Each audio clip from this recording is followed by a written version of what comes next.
presentation and recommendations on the town capital project financing by Paul Adams, our finance director. Yeah, we have some significant borrowing coming up, so we'll just stop here to review where we're at. As you know, with the Sandbar Park, that project is underway. We're going to do a bond anticipation note, which are one-year short-term financing notes, and we have not borrowed yet. We're trying to decide when to borrow, which looks like it may be later in the year.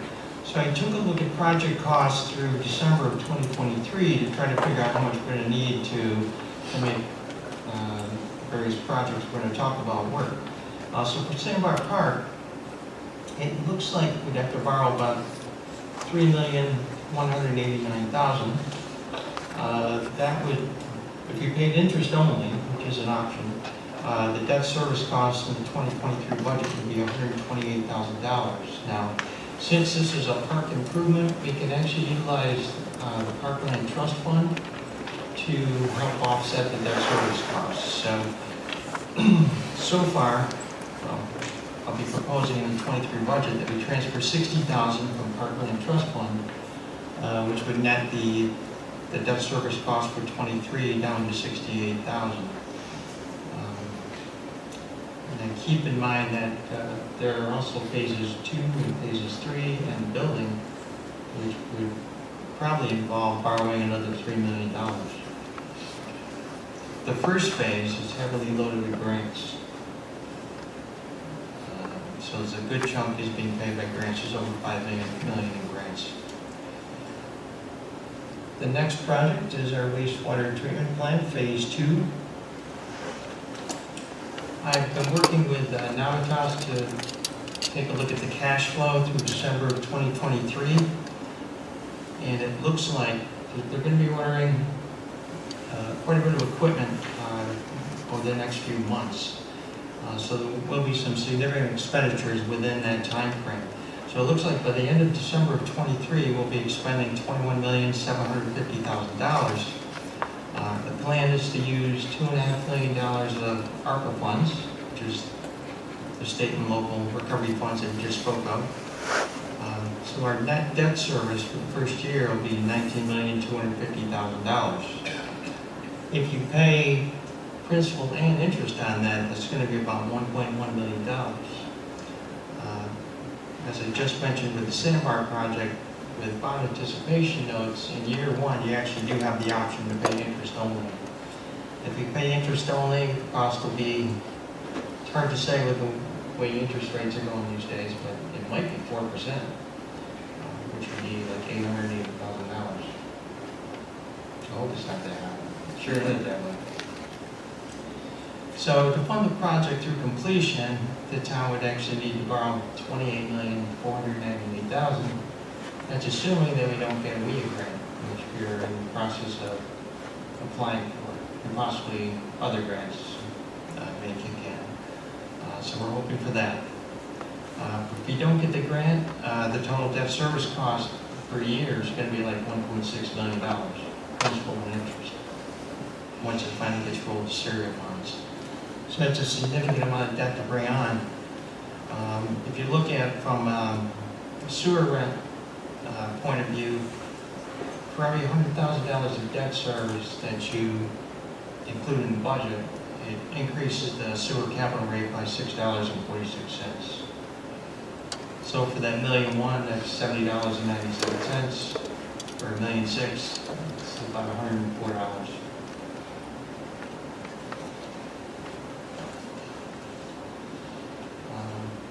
So, as I mentioned, the timing for the ban issue, the plan right now is to borrow in late November, early December. That's something we'll have to talk about. It could possibly be delayed until January of 23, which means that the first interest payment wouldn't actually be due until 24. So it actually would push it to the next budget year, which might give us a little relief. So I think it's good to float this as long as we can, because obviously the sooner we borrow, the sooner we start incurring interest costs. The longer we can push it up, the better. But as bills come in, it's tougher to do. Number 4 I already covered. And we have 2 smaller projects, the Linda Lane sewer lines and the Woodard Road sewer lines. They're both very similar. Linda Lane, the cost is actually $290,000, but there's going to be a $30,000 contribution from a contractor. So it looks like the residents are going to have to pay about $179. There's only 6 or 7 residents, so this is quite a bit to take on. The cost, New York State actually has a maximum of $706 that a resident is allowed to pay without special approval by New York State. Both of these projects exceed the $706. So Art's actually putting together an application right now, which will go to New York State Department of Law. Will eventually go to the Office of State Controller for approval. So basically, then what I mean to say, we're looking at borrowing these internally. So generally we go to a bond anticipation note and then eventually go to a surety bond. Well, since these are both relatively small, you're actually allowed to borrow from your reserve funds. So for Linda Lane, we're looking to borrow from the Sewer Capital Reserve Fund, $179,000. And for Woodard Road, we're looking to borrow $142,000 from the Sewer Workers' Compensation Reserve Fund. So basically, it's treated as an investment of the reserve funds. It's still long-term debt. There still has to be a bond resolution passed.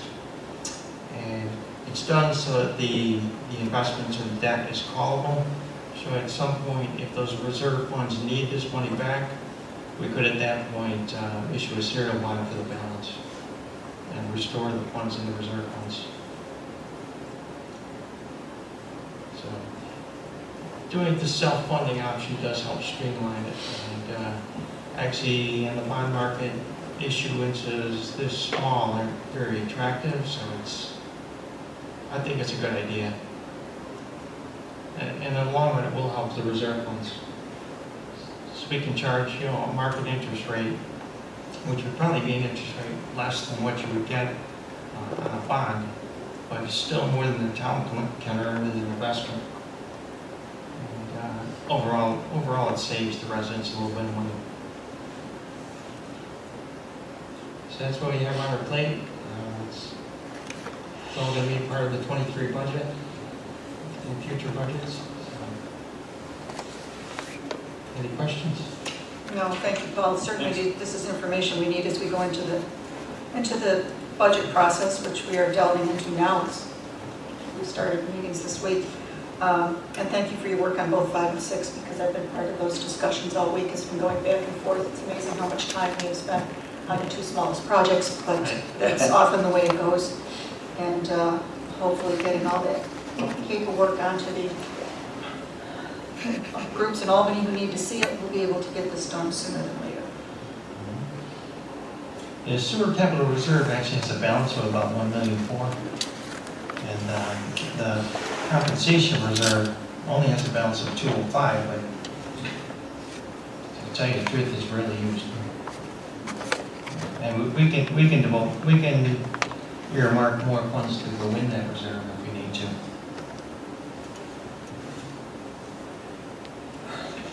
Jim? Thank you.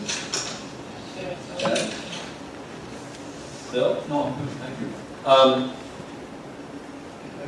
I don't know if it's so much a question, but I wrote down 3 points that I think are important to understand and what can be sometimes a mind-numbing thing to hear numbers and all that stuff. It's a bit layman, but Paul brought up the option of interest only on these 1-year bonds. When you pay interest only, obviously you have a less payment than when you're paying full interest and principal. There's really 2 benefits to that. I was kind of surprised to hear from Paul, being an old mortgage industry guy. Right. The products that were interest only had a higher interest rate than the ones that paid interest, principal and interest. He says that's not the case. You pay the same interest rate whether you decide to pay principal or just interest. Well, to me, that was a no-brainer because the two things that we're trying to achieve through that is the lower the payment, the reality is that helps us stay under the tax cap. Because a principal and interest payment or an interest-only payment does count toward a budget's year tax cap. Yes, it does. Okay. The other thing it does is I call it buys us time on two things that pertain to grants. One, we've said we are going to apply for grants as much as we can, especially on the $31 million sewer project. And even the ones that we've been awarded, like on Sandbar Park, Paul, correct me if I'm wrong, a lot of times we have to pay out the money to contractors and then remit to the state for reimbursement. We do. That's how they all work. And the state, if you've ever dealt with New York State, they may take a year to reimburse us. So if we're front-loading that money, we have to borrow the money, waiting for it to come back. So it just makes sense to pay only interest only on it, and wait for the money to come back from the state and pay off the bond. Is that about correct? That's about correct. With the ready grants, which there are 3 involved in this project, we found so far that the state has been paying quicker than what we've experienced with some of the other grants. But the DOS grants, which there's a couple of those, seems to take much longer to get paid. Yeah. Yeah. And then last but not least, because when Paul kind of showed me this, you know, I'm not immune from sticker shock. So when he said, hey, you know, the sewer, 23 million, and the 1 million interest, principal interest, all that. The thing that is unfortunate that doesn't really factor in is that we have shown at previous town board meetings that part of that project, the sewer project, is such advanced technology that has return on investment day one. It is going to be revenue generating for us day one, and it is going to cut several expense items day one. And we went through this thoroughly last year as a town board to the point where the aggregate of that revenue production and the cost savings spit off enough money to almost, well, it paid for the whole 11 million portion of the sewer project. And it spit off enough extra cash flow to help pay the rest of the bonds on that. Not all of them. Right. But so, I think that's important to bring up because Yes. in a vacuum, we only talk about the debt that is going to have. I think we lose a very big component of why the town board went down the path to do the bond resolution on $31 million.